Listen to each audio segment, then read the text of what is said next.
지난 몇 주 동안 우리는 오늘날처럼 위기의 시대를 살았던 구약의 왕들과 언약 백성의 역사들을 살펴보면서 그들이 어떻게 위기를 통과했고 또 어떻게 재건의 역사를 이루었는가라는 것을 살펴보고 있습니다. 먼저 히스기야 시대를 보면서 재건의 우선순위와 재건의 성패에 대해서 말씀드렸고, 오늘은 솔로몬의 재건의 목적에 대해서 나누고자 합니다. 오늘 우리가 본 이 역대하 7장 말씀은 솔로몬이 예루살렘에서 성전 건축을 다 마친 후에 역사를 기록하고 있습니다. 솔로몬 왕은 성전 건축을 마치고 봉헌 예배를 드렸죠. 그리고 봉헌 예배를 드리면서 하나님께 감사 기도를 드립니다. 오늘 우리가 읽은 이 본문은 솔로몬이 하나님께 드린 그 기도에 대해서 하나님께서 응답하신 그러한 내용입니다. 그래서 하나님은 솔로몬에게 응답하시면서 그에게 약속도 주시고 경고의 말씀도 주시는 것을 볼 수가 있어요. 오늘 본문을 보시면 12절부터 이렇게 기록하죠. 그때 주님께서 밤에 솔로몬에게 나타나셔서 말씀하셨다. 하나님께서 솔로몬의 기도를 들으시고 응답하시는 겁니다. 그리고 이렇게 말씀하시는 거예요. 내가 이제 너의 기도를 듣고 이곳을 택하여 내가 제사를 받는 성전으로 삼았다. 들어라. 내가 하늘을 닫고 비를 내리지 아니하거나 메뚜기를 시켜 땅을 황폐하거나 나의 백성 가운데 연병이 돌게 할 때에 내 이름으로 일컫는 나의 백성이 스스로 겸손해져서 기도하며 나를 찾고 악한 길에서 떠나면 내가 하늘에서 듣고 그 죄를 용서하여 주고 그 땅을 다시 번영시켜 주겠다. 하나님께서는 솔로몬에게 그 기도에 대한 응답으로 약속의 말씀을 주십니다. 그 약속의 말씀은 우리가 이미 재건의 우선순위라는 그러한 제목으로 함께 살펴보았던 말씀이죠. 그리고 이 약속의 말씀에 이어서 하나님께서는 또한 당부의 말씀을 주시는데 솔로몬과 그 언약 백성들을 격려하시기 위함이었습니다. 그게 15절부터 18절 내용이에요. 이렇게 말씀하시죠. 15절에 이제 이곳에서 드리는 기도를, 곧 성전입니다. 내가 눈을 뜨고 살필 것이며 귀담아 듣겠다. 내가 이제 내 이름이 이 성전에 길이길이 머물게 하려고 이 성전을 선택하여 거룩하게 하였으니 내 눈길과 마음이 항상 이곳에 있을 것이다. 하나님의 마음과 하나님의 눈길이 하나님의 성전 가운데 함께 하겠다라고 말씀하십니다. 그러면서 또 이렇게 말씀하시죠. 너는 17절 내 앞에서 네 아버지 다윗처럼 살아라. 그래서 내가 네게 명한 것을 실천하고 내가 네게 준 율례와 규례를 지켜라. 그러면 내가 너의 아버지에게 약속한 대로 내 자손 가운데서 이스라엘 다스릴 사람이 끊어지지 않게 하겠다. 언약한 대로 내 나라의 왕자를 튼튼하게 해주겠다. 하나님께서는 약속하시죠. 솔로몬이 하나님 앞에서 그 아버지 다윗처럼 살 때, 달리 말하면 하나님께서 주신 말씀을 따라서 그 계명을 실천하고 지킬 때 하나님께서 그에게 그의 가문을 계속해서 대대로 번성하게 하시고 또 그 나라의 왕자를 튼튼하게 해주시겠다. 이것이 이제 하나님의 격려의 말씀이었습니다. 그런데 거기에 덧붙여서 이제 뒤에 보면 하나님은 또 솔로몬에게 약속의 말씀만이 아니라 경고의 말씀도 주세요. 경고의 말씀을 주시면서 이렇게 당부하시죠. 그게 19절, 20절이에요.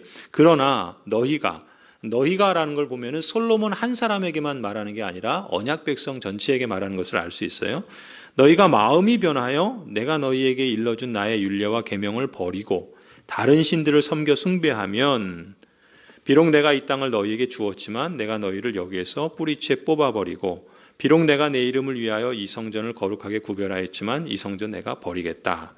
그러면 너희는 민족 사이에서 한낱 속담거리가 되고 웃음거리가 되고 말 것이다.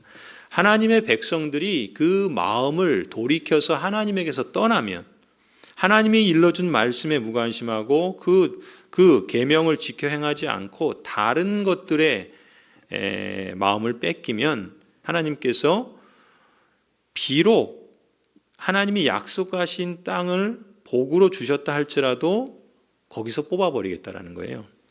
그리고 성전조차도 거룩하게 구별했지만 그 성전을 하나님께서 버리겠다라고 말씀하십니다. 그렇게 되면 결국 이 하나님의 언약 백성들이 속담거리가 되고 웃음거리가 되겠죠. 이런 하나님의 말씀을 주시는 거예요. 그런데 이 솔로몬에게 주신 이 말씀은요, 그저 이 솔로몬 한 사람에게 주신 말씀이 아니라는 걸 우리가 짐작할 수 있겠죠. 앞서 말씀드린 것처럼 하나님의 언약 백성 전체를 향해서, 다시 말하면 하나님의 언약 백성이라면 마땅히 걸어가야 할 인생의 로드맵 같은 것을 이 말씀으로 주시는 거예요. 간단히 말하면 인생길에는 사는 길이 있고 죽는 길이 있다는 거죠. 그리고 흥하는 길이 있고 망하는 길이 있고 또 하나님의 길이 있고 세상의 길이 있다는 거예요. 그래서 오늘 7장 말씀처럼 하나님이 약속하고 당부하시는 그 길을 걸어가면 가문이 끊어지지 않고 나라가 튼튼하게 될 것이라 말씀합니다. 그러니까 하나님은 인격적이고 초월적인 하나님이세요. 그렇기 때문에 무조건 그냥 다 퍼부어 주시는 그런 하나님은 아니십니다. 조건이 있죠. 언약적 조건이에요. 그것은 무엇을 전제로 하냐면 하나님의 백성이 그 하나님의 말씀을 듣고 그 약속하신 당부의 그 길을 걸어갈 때 하나님께서 이렇게 하시겠다는 거예요. 또 반대로 뭐라 그럽니까? 하나님의 언약 백성이라 할지라도, 하나님께서 부르신 하나님의 언약 백성이라 할지라도 그 마음을 다른 거에 빼앗기면 구별하신 성전이라도 버리겠다, 뿌리채 뽑아버리겠다, 이렇게 말씀하신다는 것이죠. 그런데 이 역대기 7장의 이 말씀은요, 우리가 눈여겨볼 필요가 있는데, 왜냐하면 앞서 로드맵이라 그랬죠. 그러니까 말하자면 인생을 평가하고 인생을 살아가는 여정에 있어서 표준과 같은 말씀이라는 거예요. 그러니까 하나님의 언약 백성의 삶에 있어서, 적어도 하나님이 부르신 하나님의 언약 백성들의 인생 여정에 있어서 이 말씀은 항상 우리에게 표준이 된다는 거예요. 어떤 점에서 표준이 되냐면요, 사실 열왕기서나 역대기서는 그것을 우리에게 잘 보여줍니다. 여러분 시간이 되실 때 시간을 내셔서 열왕기와 역대기를 한번 보세요. 거기에 보면 통일 왕국과 그 다음에 남북 이스라엘 유다로 분단된 이스라엘의 역사를 기록하고 있는데요, 우리처럼 남북이 분단된 때가 있습니다. 솔로몬 이후에. 그리고 남쪽은 유다에, 북쪽은 이스라엘에 이렇게 분단이 돼요. 근데 남쪽 유다는 다윗의 자손들이 계속해서 왕이 돼서 20명의 왕이 통치를 하고요, 북쪽의 이스라엘은 정통성이 없는 여로보암을 위시해서 한 7개의 쿠데타를 통해서 계속해서 나라가 이어지긴 하지만 19명의 왕들에 의해서 통치가 됩니다. 그런데 열왕기와 역대기를 보면 우리가 무엇을 확인할 수 있냐면, 그 모든 역사를 통해서 그 왕들은, 그리고 그 언약 백성들은 양쪽 길 가운데 어디에 있느냐에 따라서 그들의 삶과 행적이 평가를 받아요. 열왕기와 역대기가 그것을 말씀하고 있는 거예요. 그리고 이 역대기는 뭐라 그랬습니까? 이 역대기 말씀을 처음 듣는 하나님의 백성들은 포로를 경험한 사람들이라 그랬죠.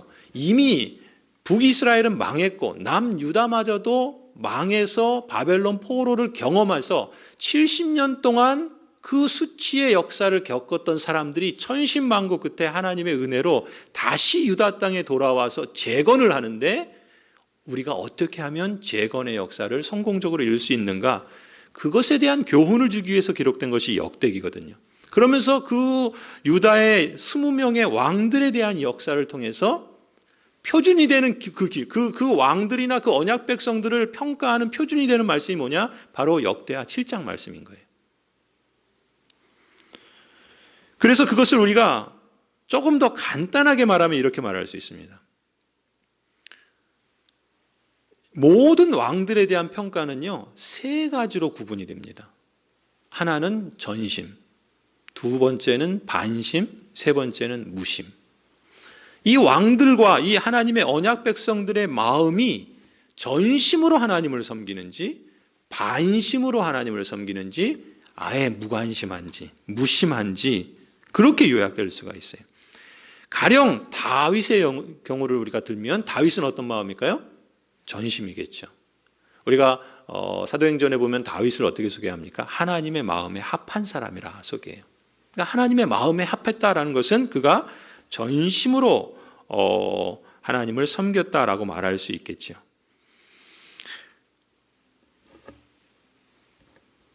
그런데 이 전심으로 하나님을 섬겼다라고 평가를 들을 만한 이 다윗을 보면은요, 사실 다윗이라고 해서 죄와 허물이 없었던 건 아니라는 거예요. 그렇죠? 우리가 밧세바 사건만 봐도 그렇잖아요. 또 다윗이 인구조사를 하는데 사실 그것 때문에 하나님의 책망을 받습니다. 그러니까 다윗의 인생 여정에도 그의 인생을 쭉 우리가 성경을 통해서 보면은 늘 100% 전심으로 하나님만 섬겼는가? 그렇지 않다는 거예요. 실패하고 넘어지고 죄를 짓고 허물 가운데 있었던 모습들을 본단 말이죠. 그럼에도 불구하고 성경은 하나님께서는 이 다윗을 전심으로 하나님을 따랐다 이렇게 평가한단 말이에요. 그렇다면 무엇인가? 이 다윗에게는 회복 탄력성이 있었던 겁니다. 회복 탄력성이란 건 뭐냐면 잘못했을 때, 허물이 있을 때 그것으로부터 다시금 하나님께로 돌아가서 그 마음을 하나님께 향하여 사는 것을 회복 탄력성이라고 말할 수 있어요. 원래 회복 탄력성이라는 말은 다른 의미로 쓰였지만 제가 이 전심이라는 마음에서 그렇게 표현하고 있는 거예요. 사실 다윗을 보면요, 그가 범한 범죄와 또 허물 가운데 하나님께 회개합니다. 그리고 철저히 그 회개에 대한 열매들을 대가를 지불합니다. 그리고 그 마음을 다시금 하나님께 향하는 것을 볼 수가 있어요. 그래서 우리가 이 다윗을 보면서 우리가 얻을 수 있는 교훈은 뭐냐면 다윗과 같은 사람, 하나님의 마음에 합한 전심으로 섬긴 사람조차도 그런 허물을 갖고 있다는 거예요. 그렇다면 그런 다윗의 모습이 우리에게는 어떤 면에서는 위로가 되고 소망을 준단 말이죠. 왜 그렇습니까? 사실 우리 같은 그리스도인이 만일 전심으로 하나님만 섬길 수 있다라고 한다면 누가 하나님을 온전히 전심으로 다 섬길 수 있겠어요? 실수도 없이 허물도 없이. 그럴 만한 사람은 세상에 없지요. 우리 같은 그리스도인이 어떻게 하나님의 길을 전심으로 걸어갈 수 있겠습니까? 때로 죄악도 범하고 또 불순종도 하고 또 허물과 또 실수도 많이 하는데 그걸 생각하면 우리는 포기할 수밖에 없어요. 왜냐하면 이룰 수 없는 나무꾼처럼 보이기 때문에 그래요. 그럼에도 불구하고 우리는 이 다윗을 보면서 우리도 할 수 있겠구나라는 용기를 얻는단 말이죠. 왜요? 다윗은 무결점의 사람이었기 때문에 전심이었던 건 아닙니다. 애초부터 전심으로 사는 꿈조차 우리는 꿀 수 없어요. 그렇지 않습니까? 그런데 오히려 죄를 범하기도 하고 허물도 있지만 온전히 거기서 돌아서서 회개에 합당한 열매를 맺으며 사는 이 다윗의 모습을 통해서 아니 사실은 하나님께서 그런 다윗에게 사죄의 은총도 주시고 그가 순종하여 하나님께 마음을 드릴 때 그 연약한 인생조차도 하나님은 얼마든지 받으신다는 거죠. 그래서 전심으로 살 수 있도록 하나님이 역사하신다는 거예요. 그런 다윗을 보면서 우리는 용기를 얻을 수 있는 겁니다.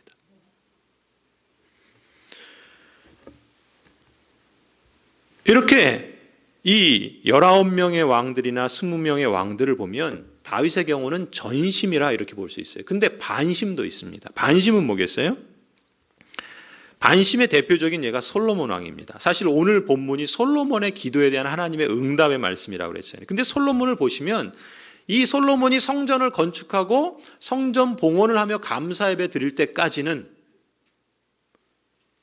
전심이었어요. 사실 솔로몬이 제일 처음에 소개되는 건 뭐냐면 역대기를 보면 지혜를 구하죠. 하나님의 언약 백성을 하나님의 뜻에 맞게 통치하고 다스려서 하나님이 기뻐하시는 공동체를 세우기 위해서 지혜를 구합니다. 하나님께서 그에게 말씀하셔서 복을 주시죠. 그 복을 주신 것이 지혜였습니다. 지혜만 복으로 주신 것이 아니라 그가 큰 명예와 부를 얻을 수 있도록 또 하나님께서 그 이상의 복을 주십니다. 그때까지는 괜찮았어요.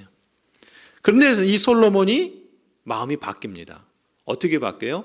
여러 주위 나라에서 그 후궁들을 취하고 첩들을 취하면서 그 말하자면 정략 결혼을 하는 거예요. 그 유다 나라가 주변 국가들로부터 안전하고 그 나라를 더 키우기 위한 그런 선택을 했던 것이죠. 그러면서 이방 신들을 같이 들여오게 됩니다. 왜냐하면 그 이방 후궁이나 첩들이 이방 신을 섬겼던 것이죠. 그러면서 그걸 받아들이고 그걸 인정하다 보니까 솔로몬도 망하는 길을 갑니다. 그러니까 반심이었던 거예요. 또 우리가 이미 이제 새벽기도 설교 때 설교를 했었지만 이 남유다의 세 번째 왕이 아사 왕이라고 하는데요. 이 아사 왕도 그랬어요. 아사 왕이 41년을 통치하는데 긴 기간이었죠. 35년까지는 잘했어요.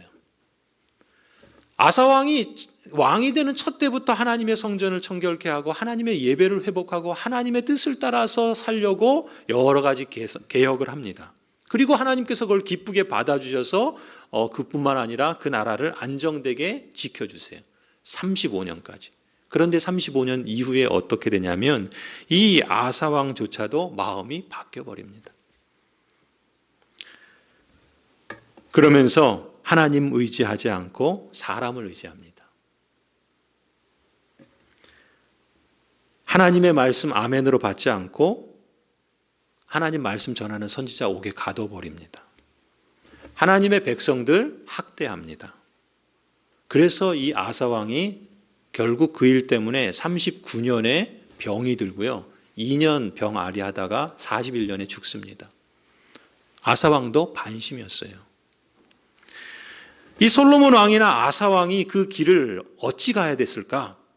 이들의 문제는 뭐였는가? 우리는 이들을 통해서 무엇을 확인할 수 있는가? 역사가 우리에게 증언하는 것은 처음 신앙을 잃지 말라는 것이죠. 초심을 잃지 말아야 되는 거예요. 오늘 역대하 7장 19절 20절을 보세요. 하나님께서 솔로몬에게 분명하게 말씀해 주셨어요. 너가 내 말씀을 듣고 그 길을 잘 순종하면 내가 이렇게 너의 왕위가 너의 자손 대대로 이어지고 너의 나라가 튼튼하게 줄 거다. 그런데 19절 보세요. 그러나 너희가 마음이 변하여 내가 너희에게 일러준 나의 율례와 계명을 버리고 다른 신들을 섬겨 숭배하면 어떻게 하겠다 하십니까? 그 땅에서 뽑아버리겠다. 거룩한 성전이라도 내가 버리겠다. 헐어버리겠다. 그래서 어떻게 됩니까? 실제로 북이스라엘이 땅에서 뽑혀서 역사 속에서 사라지고요. 남유다의 예루살렘 성전, 그 솔로몬 성전 다 무너집니다. 그리고 바벨론 포로로 끌려가죠. 사실 그 포로를 겪은 그 남은 세대가 70년 만에 돌아와서 이제 다시 그 공동체를 재건하고 있는 거거든요. 그러니까 이 말씀은 사실 이 솔로몬에게 주셨던 말씀은 솔로몬만이 아니라 지금 이 말씀을 처음 듣는 포로 후에 겪은 재건을 위해서 지금 마음을 쓰는 이 공동체에게는 산 역사였던 거예요. 그것을 그들의 역사 속에서 실감했던 것이죠. 반심. 왜 반심인가? 초심을 잃었기 때문에 그런 거예요. 그리고 세 번째, 무심은 뭐겠습니까? 무심은 그야말로 무심한 거예요. 하나님에 대해 관심이 없습니다. 마음이 없어요. 무관심해요. 하나님의 뜻이나 하나님의 사명에 대해 무관심합니다. 하나님을 모르는 사람이면 그러려니 할 수 있지만 문제는 뭐예요? 역대기나 열왕기는 다 하나님의 언약 백성들을 대상으로 하고 있어요. 특히 이스라엘 공동체를 통치하는 왕들의 이야기요, 또 그 지도자들의 이야기입니다. 근데 하나님의 뜻에 관심이 없어요. 하나님이 기뻐하시는 그 사명에 무심합니다. 하나님을 무시하고 우상을 따르며 자기 고집대로 산 왕들입니다. 그야말로 하나님의 언약 백성이라는 말이 무색할 정도였어요. 북이스라엘의 왕들이 19명의 왕들이 있어요. 그런데 이 19명의 왕들이 한결같이 한 사람도 예외 없이 다 하나님 앞에 무심한 왕들이었습니다. 그래서 721년에 하나님께서는 아시리아를 통해서 이 북이스라엘을 멸망시키십니다. 그리고 여호사밧 왕이라고 하는 그 유다의 남유다의 네 번째 왕인데, 이 여호사밧이 그 아버지 그 아사를 따라서 사실은 하나님을 잘 섬기다가 이 사람도 약간 좀 반심으로 가게 되는데, 그 아들이 여호람이에요. 5대 왕이. 이 여호람도 이제 우리가 이제 새벽기도 이번 주에 이제 본문에 보게 되는데, 이 여호람은 무심했습니다. 하나님께 무심했어요. 여러분, 우리가 이렇게 전심, 반심, 무심을 보면서 모든 왕들이 다 이 세 가지 그 기준에 해당합니다. 그리고 그것을 기준 삼는 말씀이 바로 이 역대하 7장 말씀이에요. 그렇다면 이 말씀은 이 당시 구약의 하나님의 언약 백성들과 그 왕들에 해당하는 말씀인가? 저와 여러분도 하나님의 언약 백성이라는 말이죠. 그렇다면 이 말씀은 오늘 우리에게도 그대로 연결되어질 수 있다 볼 수 있습니다. 여러분은 어떠신가요? 여러분의 마음은 하나님께 대하여 전심입니까? 반심입니까? 무심입니까? 우리는 이 말씀을 따라서 우리 생애 전체를 평가해야 될 겁니다. 그 평가는 우리가 하는 것이 아니라 하나님이 하시겠죠. 우리가 하나님의 부르심을 받았을 때 우리 생애 전체를 두고 하나님 평가하실 겁니다. 단순하게 말해서 전심이었는지 반심이었는지 무심했는지. 그런데 우리도 할 수 있다는 거예요. 우리 스스로도 우리의 삶의 인생 여정 속에 이 역대하 7장 말씀을 우리의 인생의 좌표로 삼고 표준으로 삼아서 1년을 평가할 수 있어요. 내 1년의 삶은 하나님께 관련해서 전심이었는지 반심이었는지 무심이었는지. 아니 일주일을 그거 두고도 평가할 수 있습니다. 아니 하루를 두고도 평가할 수 있어요. 우리가 가져야 될 마음은 명료하지 않습니까? 처음부터 끝까지 초심 잃지 않고 전심전력하여 하나님 앞에 사는 것 아니겠습니까? 저와 여러분이 그런 마음을 새롭게 했으면 좋겠습니다. 하나님의 성령께서 그런 마음을 우리 안에 새롭게 넣어주시기를 간절히 소원합니다. 여러분, 그런데 이전까지는 우리의 인생 전체를 놓고 볼 때 이전에는 내가 좀 미흡하다 생각하시는 분이 계실지 모르겠어요.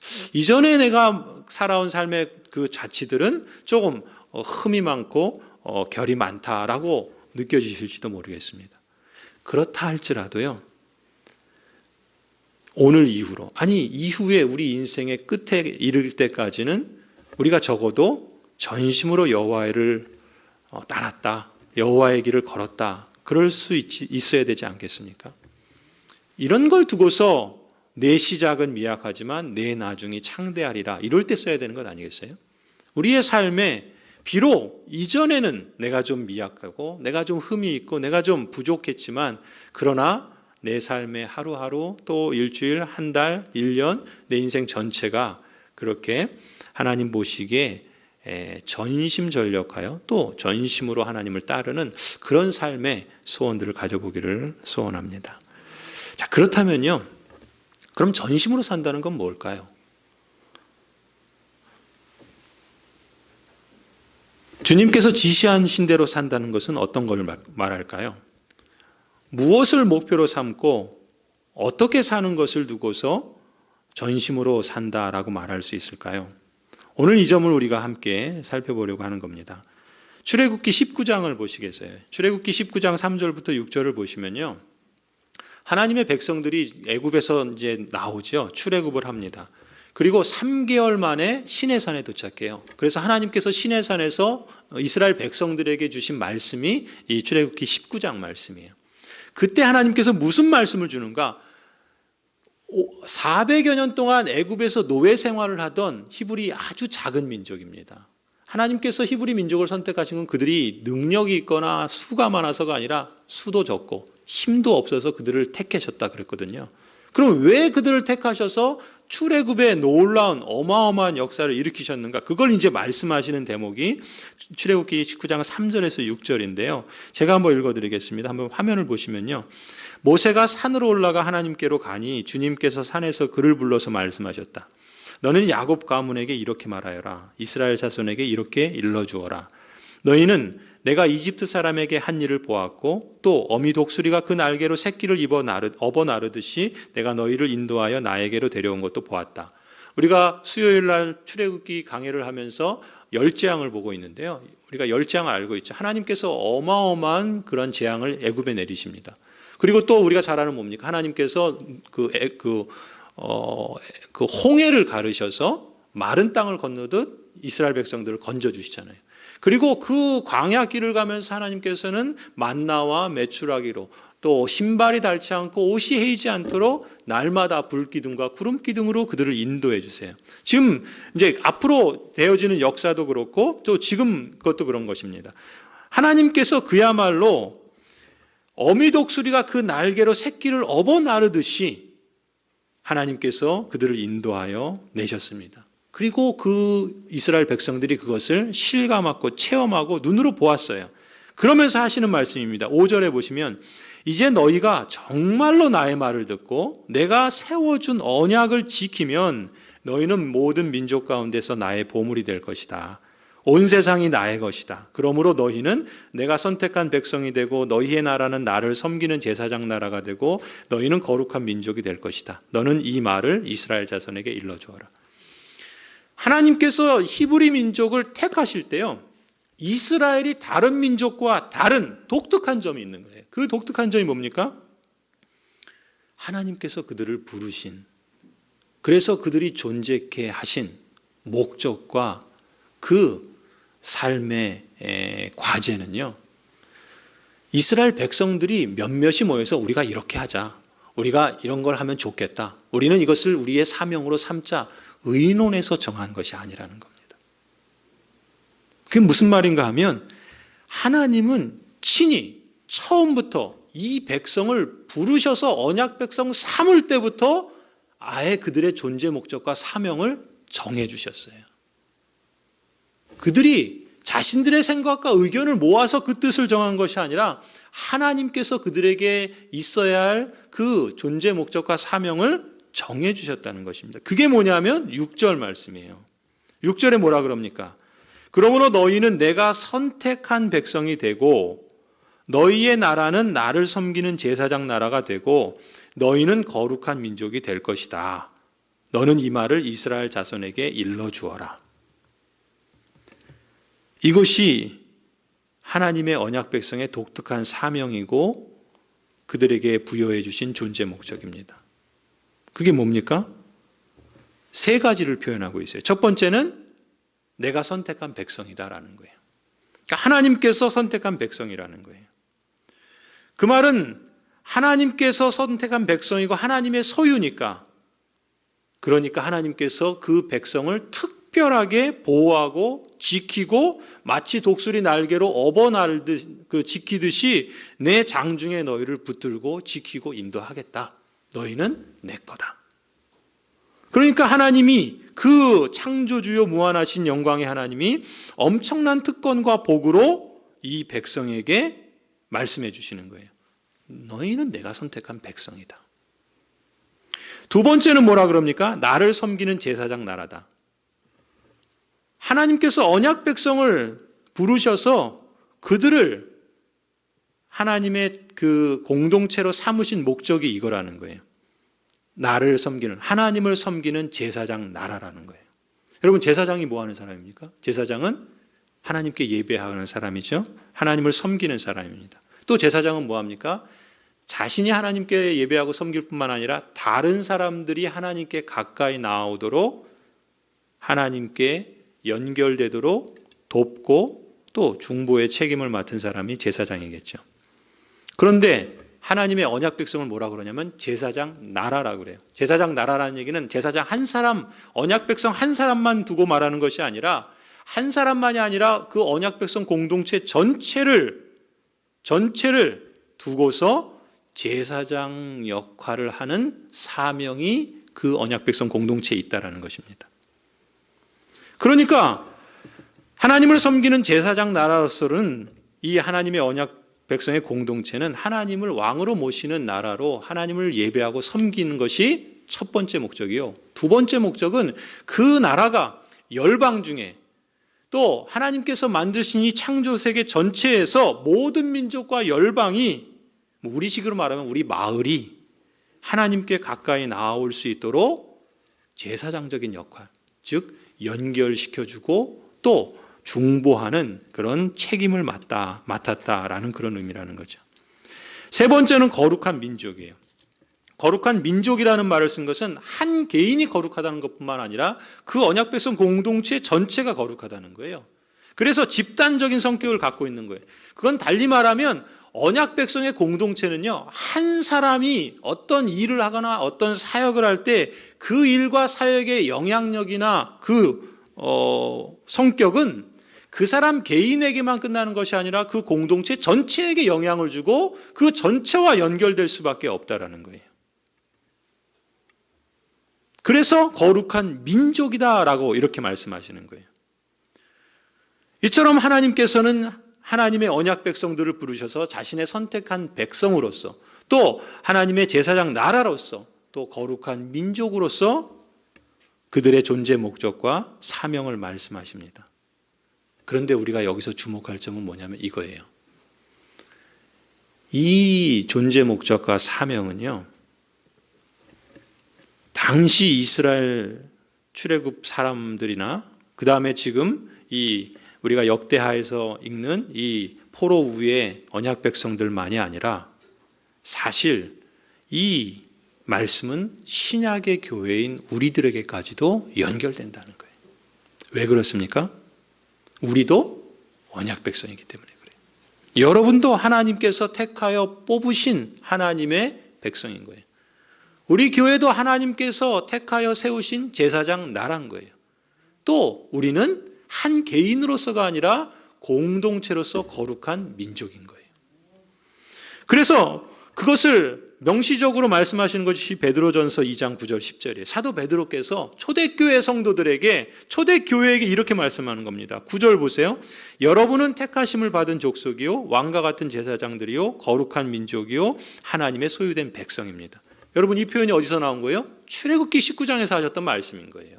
근데 이 그 말씀을 누구에게 말해요? 초대교회, 신약교회 성도들에게, 신약교회를 두고 하신단 말이죠. 하나님의 언약 백성은 구약의 출애굽기에서 하셨던 그 말씀처럼 택하신 족속, 왕과 같은 제사장, 거룩한 민족, 하나님의 소유가 된 백성이라는 거예요. 그럼 무엇 하러요? 왜 하나님께서 언약 백성의 공동체를 택하시고 제사장 나라 삼으셔서 거룩하게 하셨는가? 그 다음 말하죠. 9절, 그래서 여러분을 어둠에서 불러내어 자기의 놀라운 빛 가운데로 인도하신 분의 업적을 여러분이 선포하는 것입니다. 이것은 곧 제사장적인 사명을 풀어서 말하는 거예요. 하나님의 언약 백성의 공동체가 왜 존재해야 되는가? 무엇을 추구해야 되는가? 이것을 위해서 있다는 거예요. 어둠에서 불러내신 하나님, 누구를요? 여러분을. 죄악과 사망의 권세로부터 생명과 축복의 나라로 여러분을 들이신 그 하나님께서 그 놀라우신 영광의 빛, 은혜의 빛, 그 가운데로 인도하신 그 하나님의 업적을 여러분이, 우리 교회 공동체가 선포하는 것이 우리 교회가 존재해야 될 이유고 목적이라는 거예요. 그게 우리의 사명인 거예요. 그래서 하나님께서는 지금도 언약 백성인 교회 공동체를 통해서 동일한 이 사명을 부여해 주신 거예요. 이건 내가 하고 싶다고 하고 말고 싶다고 말 수 있는 게 아니에요. 왜요? 역대하 7장 말씀처럼 하나님께서는 하나님의 언약 백성들에 대해서 그 개인의 인생이든 그 공동체의 역사든 전심인지 반심인지 무심인지 평가하신다는 거예요. 그래서 7장 말씀은 뭡니까? 하나님의 그 뜻을 따라서 그 언약 백성들이 순종하여 지키면 그 나라가 장구하고 그 왕자를 튼튼하게 하실 것이요, 그 거룩한 성도가, 그 언약 백성이 그것을 버리고 하나님께 무심하면 하나님께서 뽑아서 버리시겠다는 거예요. 거룩한 성전이라 할지라도 사람들이 그것을 보고 웃음거리로 삼을 것이다 라고 말씀하신다는 거예요. 그래서 이 역대하 7장이 우리에게는 아주 중요한 표준과 같은 말씀이에요. 그리고 역대기나 열왕기나 다 이 말씀에 따라서 왕들과 하나님의 언약 백성들을 평가하신다는 것이죠. 성도 여러분,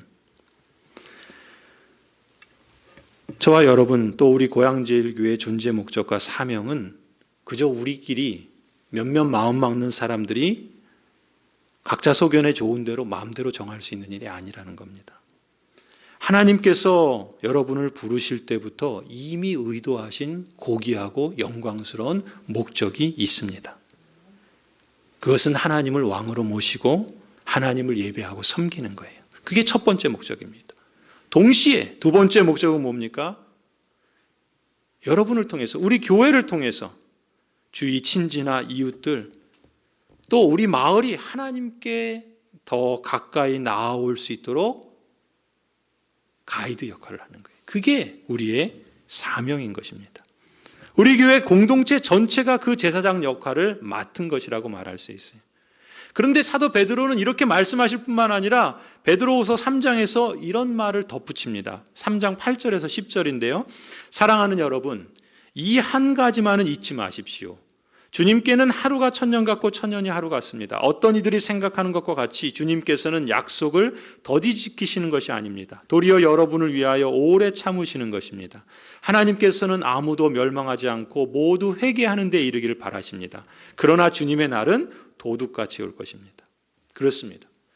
하나님께서는 지금도 일하세요. 무엇을 일하시는가? 하나님께서 모든 사람이 주께로 돌아오기를, 아무도 멸망하지 않고 모두 회개하는 데 이르기를 바라시는 거예요. 그래서 하나님은 지금 무엇을 하고 계세요? 이 역사의 심판을 유예하고 계세요. 마치 붙들고 지연시키는 것 같은 일을 하신다는 거예요. 왜요? 여전히 구원할 자를 하나님께서 찾으시고 기다리신다는 거예요. 그런데 하나님께서는 반드시 이 역사를 심판하실 때가 있다는 것이죠. 그리고 그날은 사람들이 생각하는 것처럼 그게 더디고 언제 올지 모르니까 없을 것처럼, 안 올 것처럼 생각하는지 모르지만 그날은, 그러나 그 주님의 날은 도둑같이 온다는 거예요. 언제 올지 모르게, 도둑이 언제 예고하고 옵니까? 모르게 오잖아요. 갑자기 오잖아요. 닥치고 나면 온 줄 알잖아요. 그렇게 그날이 오게 된다는 거예요. 그러니 하나님께서 하나님의 언약 백성의 공동체를 통해서 그 사명과 존재의 목적으로 삼아야 될 것이 무엇인가? 바로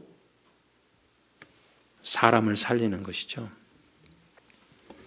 여러분, 만약에 지금 하나님께서 사탄을 영원한 지옥 가운데 결박하신다면요, 그 사단만 결박되는 것이 아니라 사단의 권세 아래 사로잡혀 있는 사람들도 함께 지옥으로 가고 말 것입니다. 그 사람들 중에 많은 사람들이 있겠죠. 저와 여러분의 가족이나 친지나 사랑하는 사람도 포함될 수도 있습니다. 그런데 하나님께서 감사한 건 뭐예요? 다행인 것은 아직도 하나님께서 택한 자들을 구원하시기 위해서 기회를 주신다는 거예요. 기회를 주신다는 거예요.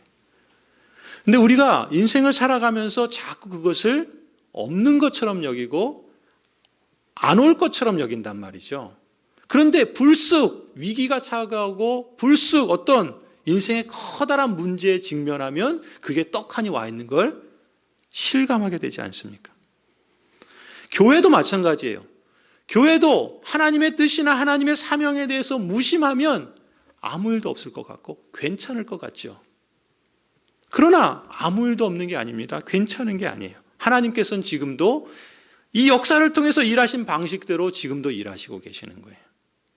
우리 교회가 이 고양동에 47년을 있었고 앞으로도 계속 있어야 된다면 무엇을 위해서 어떻게 존재해야 되는가?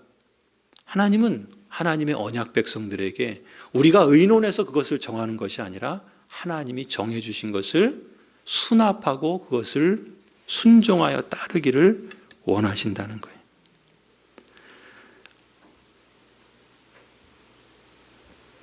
아까 지나친 말씀 가운데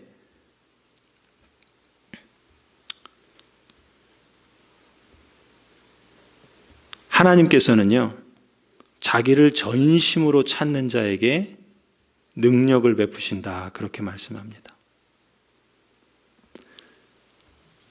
역대하 16장 9절 말씀이에요. 주님께서는 그 눈으로 온 땅을 두루 살피셔서 전심전력으로 주님께 매달리는 이들을 힘있게 해주십니다. 여호와의 눈은 온 땅을 두루 감찰하셔서 전심으로 자기에게 향하는 자들을 위하여 능력을 베푸십니다. 여러분, 이 말씀을 믿으십니까? 이 말씀을 실감하고 경험해 보셨을 겁니다. 아니, 그렇지 못한 분들이 계시면 그 말씀을 실감하고 경험할 수 있기를 축원합니다. 그 하나님은 지금도 우리에게 동일한 방식으로 일하십니다. 성도 여러분, 하나님께서 우리 교회에게 찾으시는 것이 있다면 무엇일까? 우리가 재건을 힘써야 된다면 무엇을 목적으로 삼아야 할 것인가? 바로 하나님이 언약 백성에게 주셨던 그 사명인 것이죠. 제사장적 사명입니다. 그것은 우리 개인이 그렇고 우리 교회 공동체가 함께 추구해야 될 사명인 줄로 믿습니다. 저와 여러분을 하나님의 복과 평강을 중재하고 확대하는 그러한 사명으로 우리를 부르셨습니다. 그래서 우리도 그 복을, 그 평강을 누리고 또 그것을 우리만이 아니라 마을에, 세상에 그것을 나누라고 라다의 사명을 이루도록 부르셨습니다. 이것이 여러분과 우리 교회를 언약 백성으로 선택하고 구원하신 목적입니다. 우리 교회가 존립하는 사명이고 무엇보다 재건해야 될 진짜 목적이 바로 이것입니다. 여러분, 우리 교회 비전 선언문이 있죠.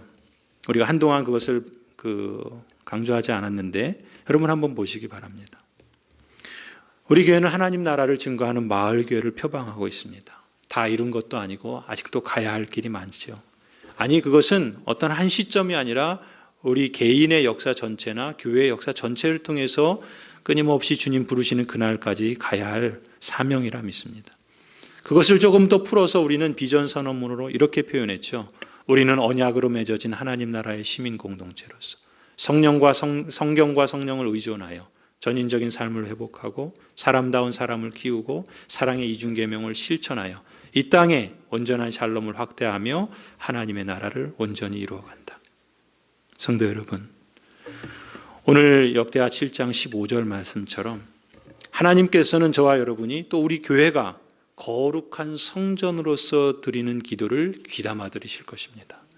그리고 거룩한 성전으로서 우리 교회가 부여받은 왕 같은 제사장적 사명을 순종하며 이루어갈 때 하나님의 눈길과 마음은 항상 우리 교회에 있을 것입니다.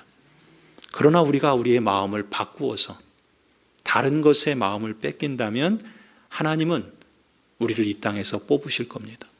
이 성전도 헐어버리실 것입니다. 하나님께서 우리에게 명한 것을 실천하고 우리에게 주신 목적과 사명을 지켜 행하십시다. 우리가 실수할 수 있습니다. 우리가 허물을 보일 수 있습니다. 또 연약한 모습을 보일 수 있습니다.